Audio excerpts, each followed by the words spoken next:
அனைவருக்கும் வணக்கம்.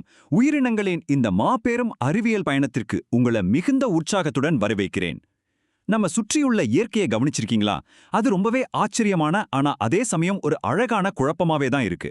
மனுஷங்களான நாம பல நூற்றாண்டுகளா இந்த உயிரினங்களை எல்லாம் வகைப்படுத்தி ஒரு நேர்த்தியான வரிசைக்கு கொண்டு வர ரொம்பவே போராடி இருக்கோம். அந்த சுவாரஸ்யமான தேடல் எப்படி நடந்துச்சு, அதைத்தான் இன்னைக்கு நாம ரொம்ப தெளிவா அலச போறோம். இன்னைக்கு நம்ம பயணம் எப்படி இருக்க போகுதுன்னா, முதலில் உயிரினங்களை வகைப்படுத்தும் அந்த தேடல், அடுத்து 5 உலக முறை, முனிரா, புரோட்டிஸ்டா மற்றும் கடைசியா இயற்கையின் மறுசுழற்சியாளர்களான பூஞ்சைகள். சரி, பகுதி 1க்கு போகலாம்.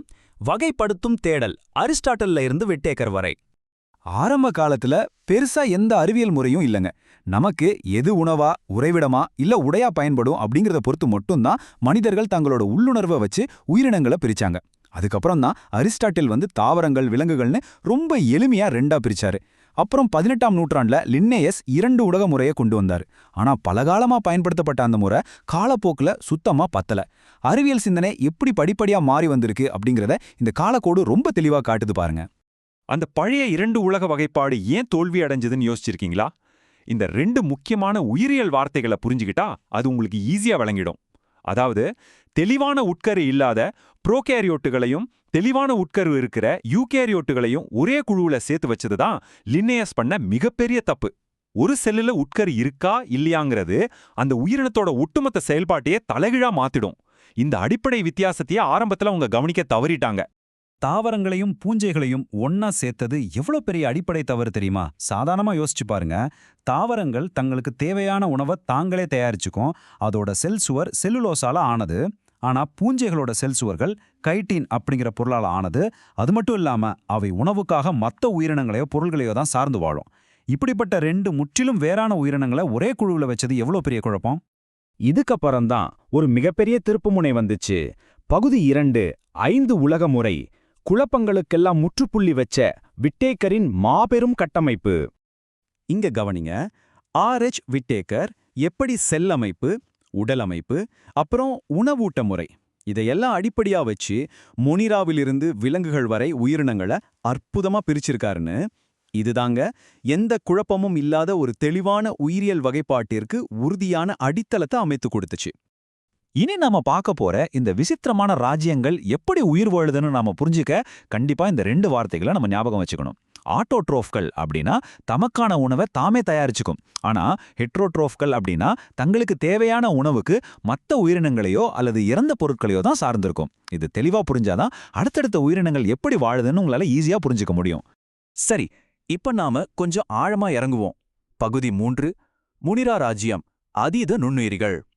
நூற்றுக்கணக்கான, ஆம், நீங்க கேக்குறது சரிதான். வெறும் ஒரு கைப்பிடி மண்ணை நீங்க தரையிலிருந்து எடுத்தீங்கன்னா அதுக்குள்ளேயே பல 100 வகையான பாக்டீரியாக்கள் இருக்கும். இந்த பிரம்மாண்டமான எண்ணிக்கையை கொஞ்சம் நினைச்சு பாருங்க. பூமியில மிக அதிகமா இருக்கிற நுண்ணுயிரிகளான இந்த பாக்டீரியாக்கள் இல்லாத இடமே இல்லைன்னு உறுதியா சொல்லலாம். இதுல ஆர்கி பாக்டீரியா அப்படிங்கிற வகை இருக்கே, அதெல்லாம் நிஜமாவே வேற்று கிரக வாசிகள் மாதிரி தாங்க.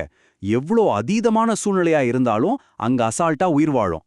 கொதிக்கிற நீர் ஊற்றுகள், அதிக உப்புத்தன்மை இருக்கிற பகுதிகள், ஏன் பசுமாடுகளோட குடல்ல கூட இவை வாழுது. மாட்டுச்சாணத்திலிருந்து மீத்தேன் வாயு உருவாகிறதே இவத்தால தான். இவைகளோட அந்த தனித்துவமான செல் சுவர் அமைப்பு தான் வேற எந்த உயிரினமும் வாழ முடியாத இடங்கள்ல கூட இவைகளை வாழ வைக்குது. இந்த பாக்டீரியாக்கள் பார்க்கறதுக்கு ரொம்ப சிக்கலான செயல்பாடுகளை வச்சிருந்தாலும் அதோட வடிவத்தை அடிப்படையா வச்சு நாம அதை ரொம்ப ஈஸியா வகைப்படுத்தலாம். பொதுவா கோள வடிவம், தடி வடிவம், கமா வடிவம், அப்புறம் சுருள் வடிவம்னு இதுகளை 4 முக்கிய வகைகளா பிரிக்கிறாங்க. ஒரு மைக்ரோஸ்கோப் வழியா நாம உற்று பார்த்தோம்னா இந்த 4 அடிப்படை வடிவங்களும் நிஜத்துல எவ்வளோ தெளிவா ஒண்ணுக்கொன்னு வேறுபடுதுன்னு உங்களால பார்க்க முடியும். பார்க்கறதுக்கு ரொம்ப எளிமையானதா தெரிஞ்சாலும் இது ரொம்பவே முக்கியமான ஒரு வகைப்பாடு. அடுத்து நாம பார்க்க போறது ஒரு இன்ட்ரெஸ்டிங்கான குரூப். பகுதி 4, புரோட்டிஸ்டா, விசித்திர நீர்வாழ்விகள். தாவரங்கள், விலங்குகள் அப்புறம் பூஞ்சைகளுக்கு இடையில ஒரு ரொம்பவே சிக்கலான, ஆனா அதே சமயம் ஒரு அற்புதமான பாலமா இந்த ஒற்றை செல் யூகேரியோட் உயிரினங்கள் செயல்படுது. இங்கதான் புரோட்டிஸ்டாக்களோட அந்த விசித்திரமான பன்முகத்தன்மையே அடங்கியிருக்கு.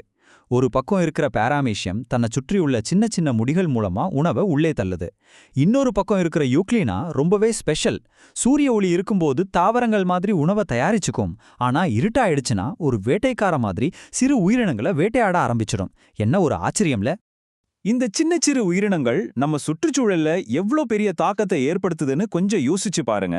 இந்த டைனோஃபிளஜலேட்கள் கடல்ல அதிவேகமா பெருகி ரெட் டைட்ஸ் அப்படின்னு சொல்லப்படுற சிவப்பு நிற நச்சு அலைகளை உருவாக்கும். இது எந்த அளவுக்கு ஆபத்தானதுன்னா அந்த பகுதியில் இருக்கிற மத்த கடல்வாழ் உயிரினங்களே மொத்தமா அழிச்சிடும் சக்தி கொண்டது. இது கண்டிப்பா நம்ம கவனிக்க வேண்டிய ஒரு பெரிய விஷயம். அப்புறம் இந்த ஸ்லைம் மோல்ஸ்னு சொல்லப்படுற சேற்று பூஞ்சைகள் இன்னும் கொஞ்சம் விசித்திரமானவை. காடுகள்ல மட்கி போன இலைகள் மேல இவைகள் அப்படியே மெதுவா கூட்டமா ஊர்ந்து போய் அங்க இருக்கிற கழிவுகளை அப்படியே தன்னுள் இழுத்து செரிமானம் செஞ்சிடும். இயற்கையோட மிகச்சிறந்த துப்புரவு பணியாளர்கள்னு இவைகளை தாராளமா சொல்லலாம். சரி, இப்போ உங்ககிட்ட ஒரு சாதாரண கேள்வி கேட்கறேன். நாம ஏன் பொதுவா உணவை ஃப்ரிட்ஜ்ல, அதாவது குளிர்சாதன பெட்டியில வைக்கிறோம்? கொஞ்சம் யோசிச்சு பாருங்க. விடை தெரிஞ்சுக்கலாம் வாங்க. பகுதி 5. பூஞ்சைகள், இயற்கையின் மாபெரும் மறுசுழற்சியாளர்கள். நம்ம உணவை ஃப்ரிட்ஜில் வைக்கிறதுக்கு முக்கிய காரணமே பாக்டீரியா மற்றும் பூஞ்சை தொட்டுகள்ல இருந்து நம்ம உணவை பாதுகாக்கிறதுக்கு தான். பூஞ்சைகள் அப்படின்னாலே அது வெறும் நோய்களை உருவாக்குறது இல்ல கெட்டுப்போன பழங்கள்ல இருக்கிறதுன்னு தான் நாம நினைச்சிட்டு இருக்கோம். ஆனா உண்மை என்னன்னா அவை மட்டும் இல்லைன்னா நம்மகிட்ட பிரெட் இருக்காது, பீர் இருக்காது, ஏன் நம்ம உயிரை காக்கிற பென்சிலின் மாதிரியான ஆன்டிபயோட்டிக்கும் கூட நமக்கு கிடைச்சிருக்காது. மனித குலத்துக்கு இவைகள் செய்யற நன்மைகள் ஏராளம். அப்போ இந்த பூஞ்சைகளோட உடலமைப்பு நிஜத்துல எப்படித்தான் இருக்கும்? இவை ஹைஃபே அப்படின்னு சொல்லப்படுற ரொம்ப மெல்லிய நூல் மாதிரியான இழைகளால ஆனது. இந்த இழைகள் எல்லாம் ஒன்னா சேர்ந்து மைசீலியம் அப்படிங்கிற ஒரு மிகப்பெரிய வலையமைப்பை உருவாக்குது. இந்த பிரம்மாண்டமான வலையமைப்பு மூலமா தான் அவை இறந்த கழிவுகள்ல இருந்து தங்களுக்கு தேவையான சத்துக்களை உறிஞ்சி வாழுது. இந்த ஒரே ஒரு ராஜ்யத்துக்குள்ள எவ்ளோ பெரிய பன்முகத்தன்மை ஒளிஞ்சிருக்குன்னு நீங்களே பாருங்க.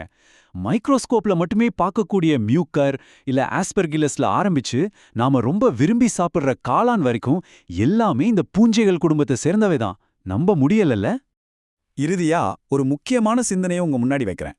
நம்மோட அறிவியல் புரிதல் வளர வளர உயிரினங்களை வகைப்படுத்துற முறையும் எப்படி படிப்படியா முழுமையா மாறி வந்திருக்கு அப்படிங்கறத இந்த விளக்கத் தொகுப்பு மூலமா நாம பார்த்தோம். அப்படியானால் அறிவியலும் தொழில்நுட்பமும் இன்னும் அபரிமிதமா வளரும்போது எதிர்காலத்துல இந்த பூமியோட உயிரினங்களுக்கான வரைபடம் எப்படி இருக்கும்? இயற்கை இன்னும் பல ரகசியங்களை தன்னுள் ஒழிச்சு வச்சிருக்கு. நாம தொடர்ந்து அதை தேடுவோம்.